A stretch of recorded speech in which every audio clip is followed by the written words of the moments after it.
Graça e paz. Hoje eu vou falar sobre a pessoa e obra de Cristo.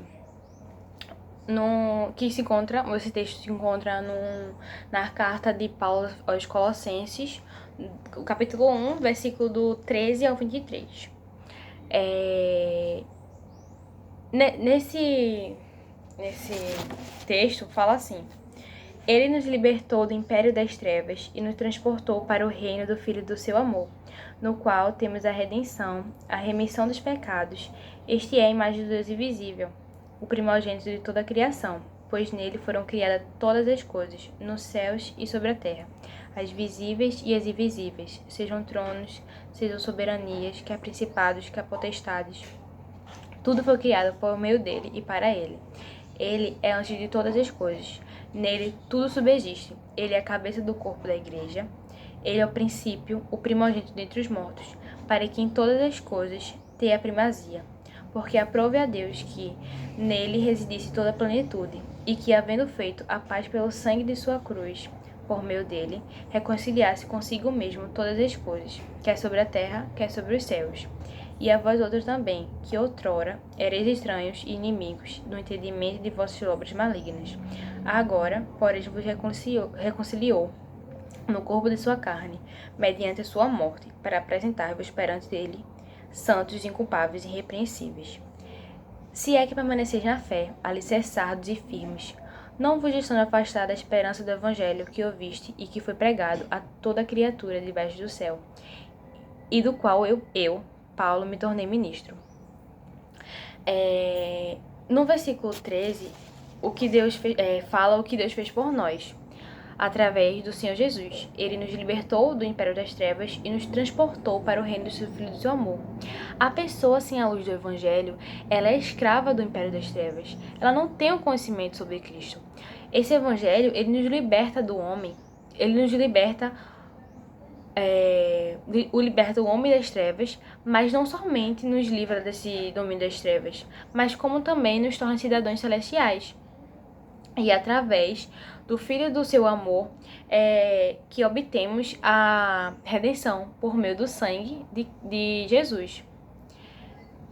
E é isso que Deus fez por nós. Ele nos deu a libertação do império das trevas, nos deu a redenção, porque antes estávamos perdidos, sendo escravos, e aí temos a nossa remissão dos pecados.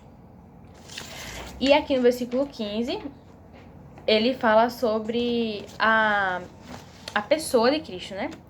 Paulo, ele exalta a Cristo como sendo o Senhor de toda a criação, acima de tudo que existe, principado, potestades, anjos. E aí ele fala assim: este é a imagem do Deus invisível, o primogênito de toda a criação. Imagem do Deus invisível. Como alguém pode ser imagem de alguém invisível? Deus, ele sendo invisível, ele se torna visível na pessoa de Cristo.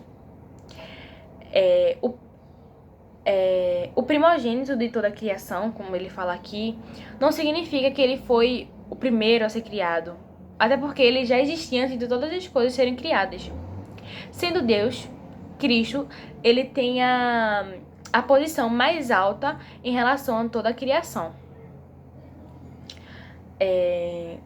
Aí no 16 ele fala: pois nele foram criadas todas as coisas, nos céus e na terra, as visíveis e invisíveis, sejam tronos, soberanias, quer principados, quer potestades, tudo foi criado por meio dele para ele. Aqui nós vemos a supremacia de Cristo, a superioridade dele, aquele que criou todas as coisas e que todas as coisas foram criadas por meio dele para ele. No 17 fala que ele é antes de todas as coisas e nele tudo subsiste. Graças a essa autoridade suprema de Cristo e a supervisão, todas as coisas subsistem, ou seja, tudo se mantém unido, tudo se mantém interligado. E a partir do versículo 18 a 23 ele fala da igreja. A igreja, ela é representada pelo corpo e Cristo pela cabeça.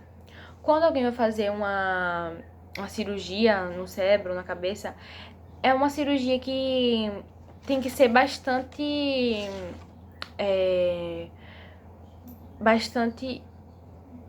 pensada, né? Porque qualquer coisinha que acontecer de errado pode comprometer todo o seu corpo. Se eu mexer em alguma coisinha, eu posso ficar sem meus movimentos, sem minha fala. Então, a mente é a controladora, ou seja, a cabeça que é Cristo, ele nos controla.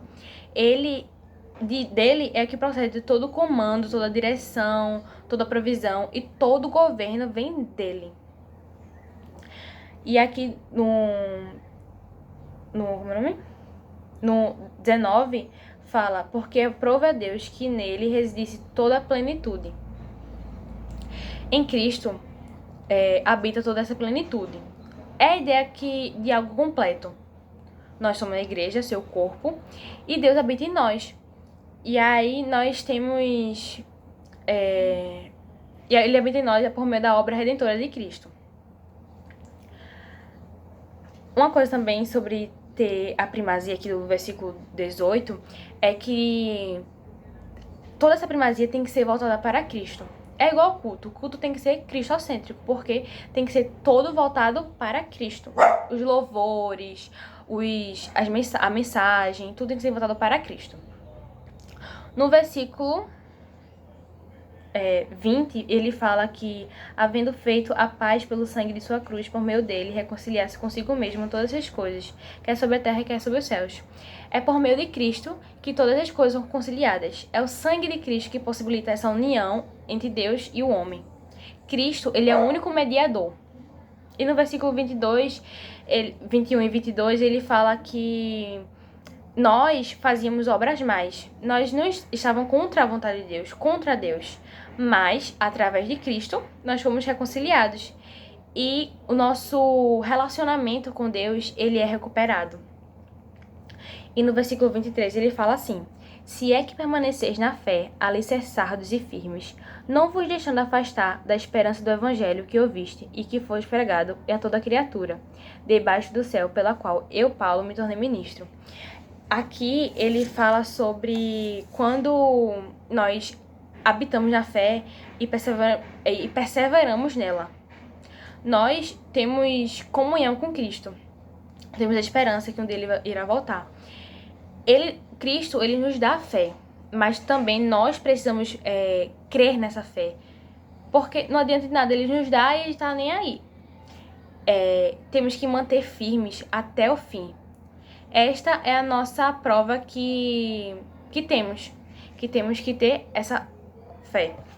E para finalizar, eu queria falar sobre as aplicações, que nós devemos estar sempre orando para que possamos obter conhecimento. Saber também que a redenção de Cristo, ela é completa e perfeita. Deus, ele não é apenas para suprir todas as necessidades, mas nele é que temos tudo o que precisamos.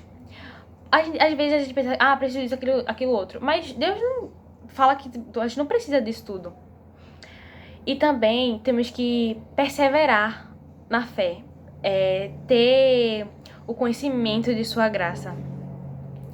E esse texto, ele fala basicamente isso que eu queria trazer para vocês. É isto.